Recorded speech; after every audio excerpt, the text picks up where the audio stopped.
최근 러시아 우크라이나 사태에서 한국이 키포인트로 지목돼 전 세계가 경악하고 있습니다. 날이 갈수록 거세지는 전쟁 위협에 영국과 유럽 등 서방 국가들이 다급히 한국을 찾는 모습이 연출되고 있는데요. 코앞으로 직면한 전쟁을 대비하기 위해 한국산 무기체계 도입을 서두르고 있기 때문입니다. 뿐만 아니라 나토 주요국들과 미국조차 한국의 도움을 원하고 있다고 밝혀 러시아가 바짝 긴장하고 있습니다. 실제로 전문가들은 냉전 이후 2015년 전후로 대대적인 군 감축 정책을 펼쳐온 유럽 국가들이 한국산 무기를 도입할 수밖에 없다고 분석했습니다. 그도 그럴 것이 러시아 우크라이나 사태에 직접적으로 개입할 수 없는 미국과 직접적인 위협의 주체인 러시아를 제외한다면 현재 유럽 내에서 균형을 맞출 수 있는 파트너는 한국이 유일하기 때문입니다. 이에 전 세계가 한국의 행방을 주목하고 있는데요. 한번 빠르게 알아보겠습니다. 현재 서방 국가들이 간절히 원하는 무기체계는 군사 강대국 러시아와 견주어도 밀리지 않아야 하며 그 어떤 나라와도 정치적인 이해관계가 얽혀 있으면 안 됩니다. 또한 최신의 무기를 자체적으로 만들 수 있어야 하고 가격도 비교적 저렴해야 하는데요. 이런 까다로운 조건을 모두 충족할 수 있는 나라는 지구상에서도 얼마 되지 않습니다. 그러다가 이들은 이 조건에 완벽히 부합하는 나라를 발견했습니다. 바로 한국이었는데요. 한국은 러시아와 경제적인 이해관계가 얽혀 있긴 하지만 그 어떤 정치적인 연결점이 없고 미국과 러시아 같은 군사 강대국들의 무기체계와 견주어도 결코 손색 없는 뛰어난 기술력을 자랑했습니다. 심지어 가격 측면에서도 유럽 국가들의 조건에 완벽히 부합했는데요. 즉 한국 무기체계를 도입한다면 러시아의 군사적 위협에 충분히 대응할 수 있게 된다는 것이죠. 실제로 글로벌 파이어 파워 랭크를 살펴보면 한국은 작년과 마찬가지로 6위에 랭크되어 있습니다. 글로벌 파이어 파워는 인구, 병력, 무기 등 전략과 함께 국방비, 전략물자 보유량을 총집계, 전쟁 지속력과 사회간접 자본 역량 등 48개 항목을 고려하여 수치를 산출합니다. 지수가 0에 가까울수록 군사력이 강하다는 것을 의미하는데요. 한국은 작년과 마찬가지로 올해 6위에 머물렀지만 지수는 0.126로 작년에 비해 크게 향상됐습니다.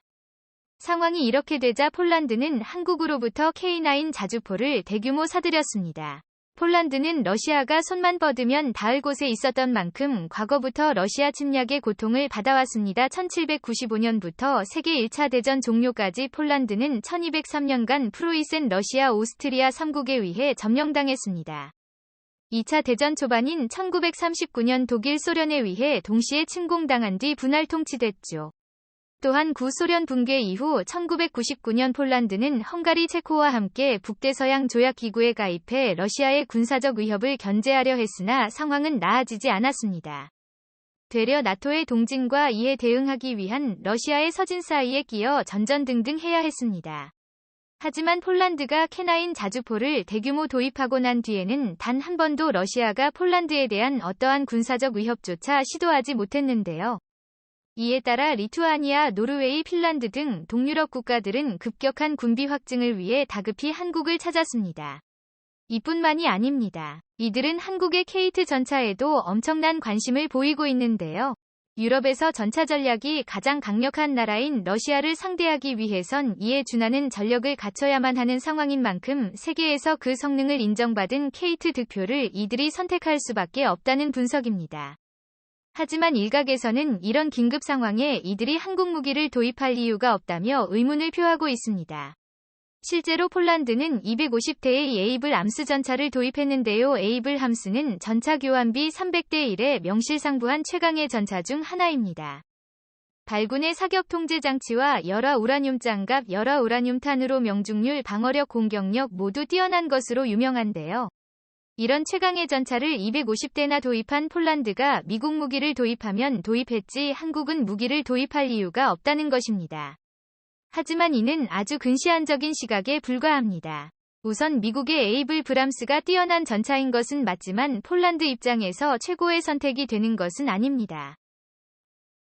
폴란드가 원하는 것은 러시아의 위협에 대응할 수 있을 만한 전차지 세계 최강의 전차를 도입하는 것이 아닙니다.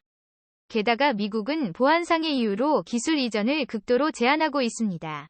즉 지금처럼 언제 본격적인 전쟁이 시작될지도 모르는 상황에 미국 무기는 불확실한 요소로 남을 수밖에 없다는 것인데요. 돌연 미국이 전차의 공급이나 수리 또는 열화우라늄탄의 공급을 끊어버리기라도 한다면 폴란드 입장에서는 돌이킬 수 없는 상황에 직면하게 됩니다. 달리 말하면 빛 좋은 개살구나 다름없다는 것이죠.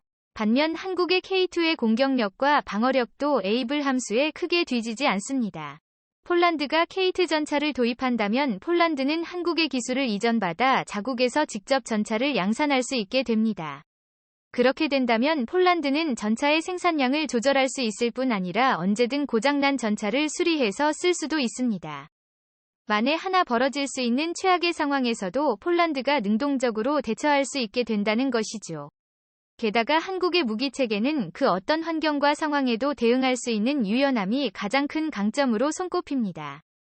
때문에 현지의 요구 상황에 완벽히 부합하는 개량형으로 업그레이드할 수도 있죠. 터키의 알타이 전차 K2 PK2에노처럼 폴란드 맞춤형 K2를 만들 수도 있다는 것입니다. 이것은 K9 자주포도 마찬가지인데요. 얼마 전 하나 디펜스는 유튜브 채널에 보란듯이 글로벌 넘버원 SPH K9 썬더라는 제목의 영상을 게시했습니다. 그리고 그 안에는 엄청난 내용이 들어 있었는데요. 바로 2030년을 목표로 개발 중인 K9A3에 대한 내용이었습니다. 2030년까지는 아직 8년이나 남은 이 시점에서 K9A3에 대한 재원을 공개했다는 것은 이전까지 한국의 행보로 미루어 봤을 때 이미 99% 이상 개발이 완료되었다는 것이나 다름없는데요. 하나 디펜스가 공개한 K9A3는 58 구경장의 분당 10발이 발사 속도 그리고 최대 사거리 100km에 육박하는 경악할 만한 스펙을 자랑했습니다. 이뿐만이 아닙니다. 심지어 고무궤도까지 장착해 소음을 줄이고 기동성을 비약적으로 향상하기도 했는데요. 이는 일찍이 공개된 만큼 보수적인 스펙으로 실제 성능은 이것보다 훨씬 뛰어날 것이라는 전망이 쏟아지고 있습니다. 물론 러시아 우크라 사태가 이 이상으로 커지지 않고 진정될 가능성도 있지만 전문가들은 이미 러시아가 이빨을 드러낸 만큼 유럽 전역의 군비 확증 불씨는 꺼지지 않을 것으로 관측하고 있습니다. 또한 그런 만큼 업그레이드 여지가 많이 남아있는 한국산 무기를 도입할 수밖에 없다는 것인데요. 무엇보다 지금 같은 상황에 한국산 무기가 주목받을 수 있는 이유는 한국이 모두와 이해관계가 얽혀 있음에도 끝까지 중립을 유지해온 덕분입니다. 아이러니하게도 철저한 중립국인 한국을 모두가 원하고 있는 상황이 펼쳐지고 있는 것이죠. 때문에 앞으로 한국의 선택과 행보가 더욱 중요할 것으로 보이는데요. 한편 현재 러시아와 우크라이나 사태가 종잡을 수 없을 정도로 급변해 그 누구도 한치 앞을 예상하지 못하고 있습니다. 2월 20일 러시아가 우크라이나 동부 돈바스 지역의 도네츠크와 루간스크 인민공화국의 독립을 승인하며 러시아군을 진입시켰는데요. 이제는 우크라이나가 아닌 두 공화국을 러시아가 보호해주겠다는 것이 러시아의 입장입니다. 뭔가 그럴싸해 보이지만 결과적으로 러시아군이 우크라이나 내부에 주둔하게 됐다는 것이죠. 이처럼 러시아가 평화유지군 명목으로 분리주의 지역에 군대를 파병한 것에 대해 미국의 존 파이너 백악관 국가안보 부보좌관은 CNN에서 우리는 이것의 침공의 시작으로 본다고 언급했습니다. 실제로 러시아가 이들의 독립을 승인하면서 체결한 우호조약엔 러시아가 이 공화국들의 군사기지를 건설하고 이용할 수 있는 권리를 부여받는 내용까지 포함되어 있었는데요. 인테르팍스 통신은 이에 대해 러시아와 두 돈바스 공화국이 공동으로 국경을 방어하고 상대국의 군사기지와 군사 인프라를 건설하거나 이용할 수 있는 권리를 나눠 갖는 조항이 포함돼 있었다고 밝혔습니다. 사실상 이 같은 러시아의 알박기로 전쟁이 시작된 것이나 다름없다는 것입니다. 상황이 이러니 유럽 국가들이 바짝 긴장할 수밖에 없는 것이었는데요. 뿐만 아니라 그동안 미국이 중국과의 분쟁에 집중하는 동안 유럽 안보에 구멍이 생기기 시작했습니다. 설상가상으로 러시아라는 군사 강대국의 위협이 가시화되자 엄청난 부담으로 다가올 수밖에 없었습니다. 이에 따라 유럽은 지금 당장에라도 스스로 자국을 방어할 힘을 갖춰야만 하는 상황이 되었는데요. 부디 대한민국이 국익을 생각해 현명한 판단을 하기 바랍니다.